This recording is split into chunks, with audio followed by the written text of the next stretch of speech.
اللقطة الإخوان فعلا تقشعر لها الأبدان.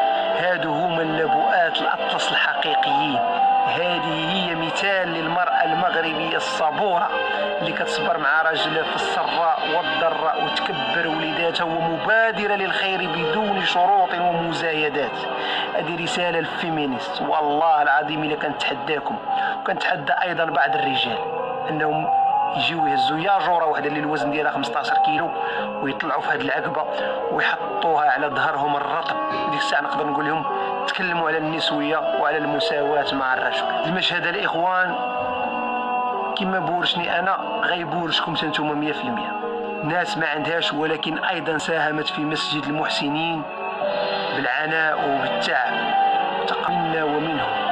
واوجه ندائي الى جميع المتتبعين، وإن إن شاء الله نكملوا هذا المسجد ونفرحوا هذه الأمة وتكتب لنا صدقة جارية من يا الله يرحم والدي. تكون بخير. راه فرحانين واحد الفرح راه ما كتسولش. الله يرحم بها الوالدين. الله يجزيكم بخير. شنو تقول المحسنين اللي تعاون معكم؟ المحسنين كنشكروهم حتى نتوما، وكنشكر ولاد الخلفة، وكنشكر أي واحد داير يدو في هذا البيت الله هادي. الله يجزيه بخير. وهاد العيالات مساكن باش كيحسوا؟ هاد العيالات راه الفرحه ديالهم انا اللي حاس بها، انا اللي عاشرهم في هذه البلاد هذه، والرجال نيت. الله يرحم والديه. بالنسبه لي انا غادي نعطيك التفاصيل ديال هاد الناس كاملين، الرجال والعيالات. راه واحد الفرح ما علم به الا الله. يعني فرحانين ببيت الله، وفرحانين ببيت الله، وفرحانين بشي حاجه كيعجبهم. المهم الفرحه الله يرحم بها الوالدين.